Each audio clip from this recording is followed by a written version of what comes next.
కేసీఆర్ పంపిండు కదా, గులాబీ కండువా కప్పుకున్నాడు కదా, కేసీఆర్ మనిషి కదా అని చెప్పి మీరందరూ ఆశీర్వదించి రంజిత్ రెడ్డిని గెలిపించింది. మరి ఈరోజు రంజిత్ రెడ్డి గారు చేసిన ద్రోహం బాధ ఎక్కడ అనిపిస్తుందంటే, ఎవడో బయటవాడు మోసం చేస్తే బాధ అనిపించదు.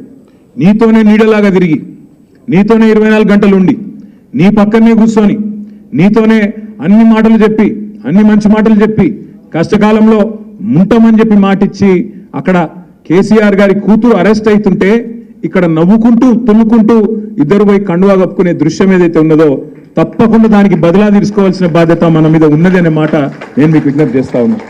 రాజకీయాల్లో అధికారం ఎవరికి శాశ్వతం కాదు, అధికారంలో శాశ్వతంగా ఎవరు ఉండరు.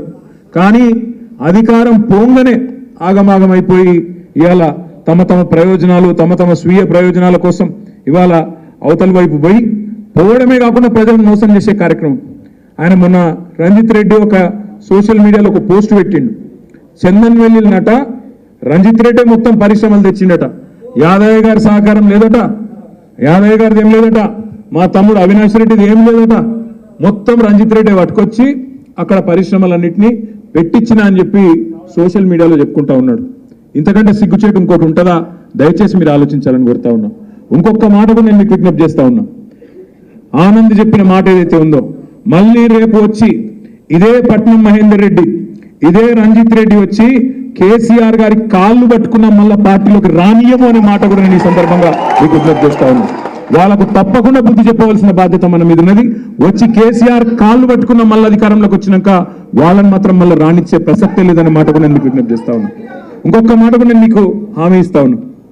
ఇవాళ మా అన్న జ్ఞానేశ్వరన్న ఇవాళ పార్టీ కష్టకాలం ఉన్నప్పుడు ముందుకొచ్చి, అన్న నేనున్నా, మీరు అవకాశం ఇస్తే నేను నిలబడతాను ముందుకొచ్చిన ఒక ధీరోదత్తమైన నాయకుడు ఇవాళ మన జ్ఞానేశ్వరన్న. గతంలో మీ అందరికి కూడా తెలుసు, బలహీన వర్గాల ముద్దుబిడ్డ, బడుగు బలహీన వర్గాల ఆశాజ్యోతి అని చాలా మంది గురించి మనం స్పీచ్లు ఇస్తుంటాం. కానీ నిజంగా బడుగుల కోసం, నిజంగా బలహీన వర్గాల కోసం తన పూర్తి జీవితాన్ని త్యాగం చేసిన నాయకుడు, కష్టపడ్డ నాయకుడు కాసాని జ్ఞానేశ్వర్ గారు అనే మాట నేను మీ అందరికీ కూడా గుర్తు చేస్తా ఉన్నాను. ఎందుకంటే ఒక రంగారెడ్డి జిల్లా కాదు, రాష్ట్రం మొత్తం సుపరిచితుడు ఆయన. నేను ఒకసారి ఒక 15 ఏళ్ల కిందట నిర్మల్ పోయింటి, ఆనాడు ఆదిలాబాద్ జిల్లాలో నిర్మల్ నియోజకవర్గంలో. ఆ నిర్మల్ నియోజకవర్గంలో ఒక ఊళ్ళో ఒక జాయినింగ్కి పోయిన 2008-9 ఆ ప్రాంతంలో పోయితే అక్కడ ఆనాడు ముదిరాజ్ మహాసభ యొక్క జెండా దిమ్మే, అక్కడ ఒక పూర్తి స్థాయి ఒక మొత్తం కమిటీ ఉండే. వాళ్ళందరూ వచ్చి కలిసి నాకు, అన్న బీసీ డీలకి ఏలకు మార్చాలి ముదిరాజులను, మీరందరూ కూడా పోరాటం చేయాలంటే ఎవరు ఏలకెళ్ళి డీకెళ్ళే డీలకెళ్ళే అయితే వచ్చి అడిగిర్రు, అదే చెప్తాను.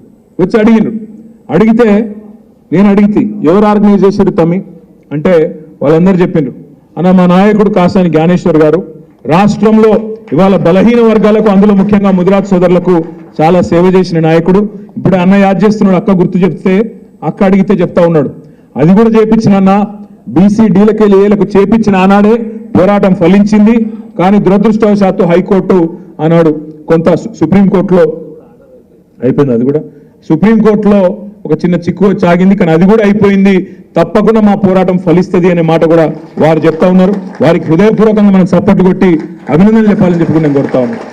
ఈరోజు ఆయన కష్టకాలంలో మన కోసం వచ్చిండు. మనం కష్టంలో, పార్టీ కష్టంలో ఉంటే పెద్ద పెద్ద నాయకులు కేశవరావు గారు, కడియం శ్రీహరి గారు ఇవాళ జారుకుంటున్న సమయంలో ఇవాళ ధీరోదాత్తంగా నిలబడి నేనున్నా అంటూ ముందుకొచ్చిన నాయకుడిని కడుపులో పెట్టుకొని చూసుకోవాల్సిన బాధ్యత ఆయన కోసం మనమే నిలబడ్డం, నేనే క్యాండిడేట్ అన్నంత గట్టిగా కొట్లాడవలసిన బాధ్యత మన మీద ఉన్నది. నిలబడ్డది చేవెళ్లలో కాసాని జ్ఞానేశ్వర్ గారు కాదు, నిలబడ్డది కేసీఆర్, నిలబడ్డది ఇవాళ అక్కడ నిలబడ్డది కేసీఆర్ అనుకొని కొట్లాడదాం. అక్కడ నిలబడ్డది మన నాయకుడు, అక్కడనే ఉన్నాడు, ఆయన కోసం ఓటేస్తున్నామనే ఒక కమిట్మెంట్ తోని, కసితో పనిచేద్దాం తప్ప ఇవాళ రకరకాల ఆలోచనలు చేయవలసిన అవసరం లేదు. ఇంకొక మాట కూడా నేను మీకు విజ్ఞప్తి చేస్తా ఉన్నా. నాయకులు పోయే వాళ్ళకి చాలా మాట్లాడతారు. ఇప్పుడు మీకు తెలుసు, పోయేటప్పుడు 2 రాళ్ళు వేసి 10 ఏళ్ళు అన్ని అనుభవించి పోయేటప్పుడు మాత్రం 2 రాళ్ళు వేసి పోతారు. చాలా విచిత్రం అనిపిస్తుంది కొంతమంది మాటలు వింటా ఉంటే. కానీ ఇక నేను వాళ్ళు పెద్దవాళ్ళు, వాళ్ళని నేను ఎక్కువ ఏమి అనను, వాళ్ళ విజ్ఞతగా వదిలేద్దాం, కాలం అన్నిటికీ సమాధానం చెప్తుంది. అంటే ఒక్క సీటನ್ನು గెలుచుకొని చూపెట్టండి అని సవాల్ విసిరిండు రేవంత్ రెడ్డి. నేను అదే రోజు చెప్పిన రేవంత్ రెడ్డి గారికి, అదే రోజు సాయంత్రం చెప్పిన, అయ్యా రేవంత్ రెడ్డి గారు 17 సీట్లున్నాయి తెలంగాణలో, 17 సీట్లు ఉన్నాయి. నువ్వు అంటున్నావు కదా ఒక్క సీట్ అన్న గెలుచుకోమంటున్నావు కదా, ఆ ఒక్క సీటు అక్కడ ఇక్కడ ఎందుకు? నీ సిట్టింగ్ సీట్ ఉంది కదా మల్కాజ్గిరి, నువ్వు కొడంగల్ ఎమ్మెల్యే పదవికి రాజీనామా చేసిరా, నేను సిరిసిల్ల ఎమ్మెల్యే పదవికి రాజీనామా చేస్తా, ఇద్దరం మల్కాజ్గిరిలో కొట్లాడదాం, ఎవడు గెలుస్తాడో చూద్దాం, ఏ పార్టీ గెలుస్తాడో చూద్దాం, అక్కడనే చూసుకుందామని అడిగిన. దానికి ఇంతవరకు సమాధానం లేదు, ఇప్పటివరకు మాట్లాడే పరిస్థితి లేదు. ఆయన సిట్టింగ్ సీటు గెలవలేడట కానీ ఆయననట మొత్తం గెలుస్తాడంట, ఆయన మొత్తం రాష్ట్రం అంతా ఊడ్చి పారేస్తాడంట. కేసీఆర్ ను 100 మీటర్ల లోపల బొంద పెడతా, 100 ఫీట్ల లోపల బొంద పెడతా అని డైలాగులు కొడతా ఉన్నాడు.